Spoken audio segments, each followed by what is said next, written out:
High court का तगड़ा फैसला। पेंशन एरियर भुगतान में देरी के बढ़ते हुए मामलों को देखकर सजा के तौर पर अधिकारियों पर तगड़ा फैसला। कोर्ट ने कहा कि जो भी अधिकारी पेंशन एरियर देने में देरी करते हैं, जो भी देरी होती नुकसान होता है, उनकी जवाबदेही उन अधिकारियों की होगी और ऐसे में वो सारा पैसा उनसे ही वसूला जाए। आज तक आपने ऐसा केस नहीं देखा होगा जिसमें कोर्ट ने ऐसा फैसला सुनाया। बता दें कि पेंशन धारकों के साथ लगातार अन्याय होता जा रहा है। उनकी पेंशन, ग्रेच्युटी या फिर एरियर देने में यहाँ पर सरकार की तरफ से, शासन प्रशासन की तरफ से आदेश जारी करने के बाद भी देरी होती है। तो यहाँ पर कोर्ट ने साफ तौर पर कह दिया है कि ऐसा अगर कोई मैटर आता है तो इसकी जवाबदेही उक्त अधिकारियों की होगी और उन अधिकारियों को इसके एवज में अपने आप से इसका भुगतान करना होगा। बता दें, आप यहाँ पर देख पा रहे हैं, रिस्पोंडेंट के केस में माननीय हाई कोर्ट ने ये निर्णय लिया है कि जो नीचे ये टेबल दे रखी, इस टेबल के हिसाब से इनकी पेंशन को रिवाइज किया जाए। इनकी पेंशन और जो भी अन्य एमोलमेंट्स हैं, जैसे देख पा रहे हैं आप यहाँ पर जीएफएफ जितना उनका बनता है, रिटायरमेंट ग्रेच्युटी यहाँ पर प्री रिवाइज स्केल दिखा रखी है, पेंशन प्री रिवाइज स्केल दिखा रखी है, कमोटेड पेंशन प्री रिवाइज स्केल दिखा रखी है, आगे लीव एंकेसमेंट उनका दिखा रखा है, उसके बाद जो उनकी सैलरी है after settle the leave cases वो यहाँ पर इन्होंने रिवाइज दिखा रखी है। फिर रिवाइज्ड एरियर कितना बनता है, लीव एंकेसमेंट रिवाइज स्केल में जाके कितना बनता है, रिवाइज ग्रेच्युटी कितनी बनती है, ग्रुप इंश्योरेंस स्कीम कितनी है, एरियर ऑफ रिवाइज पेंशन कितना हो गया और पेंशन इन रिवाइज स्केल कितनी फिक्स हुई, कम्यूटेशन इन रिवाइज स्केल कितना है, ये सभी यहाँ पर टेबल दे रखी। इस टेबल के हिसाब से किया जाए। मैटर क्या है, चलिए एक बार जान लेते हैं विस्तार से। दोस्तों, हिमाचल प्रदेश हाई कोर्ट ने ये फैसला दिया है कि जिम्मेदार सार्वजनिक अधिकारियों से विलंबित पेंशन भुगतान पर ब्याज की वसूली की जाए। जी हाँ दोस्तों, क्या है मैटर, चलिए जान लेते हैं।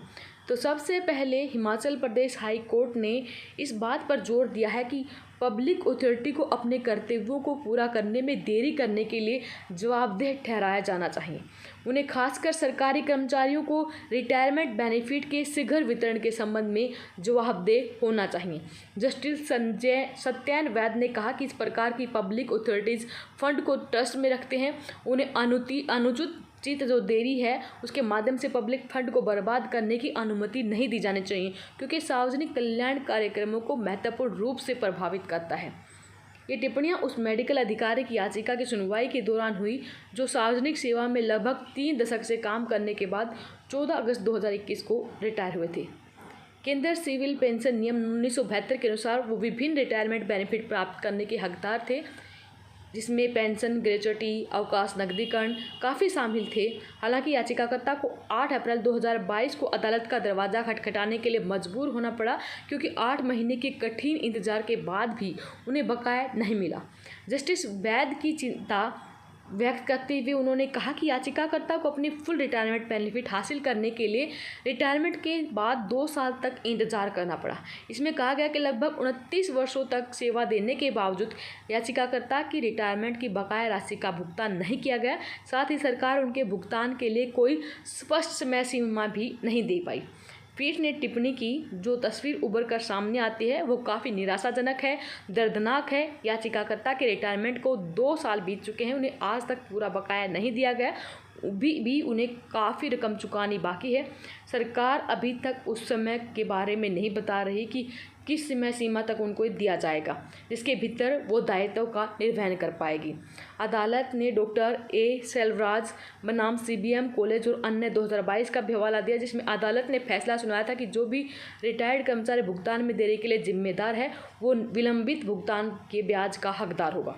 तो ये देखते हुए कि पेंशन के भुगतान में देरी के मामले बढ़ रहे हैं, कोर्ट ने कहा कि जो भी पब्लिक अथॉरिटी तत्परता के साथ कर्तव्यों के निर्वहन के लिए जिम्मेदार है वो ऐसा करने में विफल रहने के बाद अपनी खामियों के लिए जवाबदेह ठहराए बिना बरी नहीं होने चाहिए। वो पब्लिक फंड को ट्रस्ट में रखते हैं। पब्लिक अथॉरिटी द्वारा अपने कर्तव्यों के निर्वहन में दी गई जो अनुचित देरी है उसे पब्लिक फंड को बर्बाद करने की अनुमति नहीं दी जाएगी।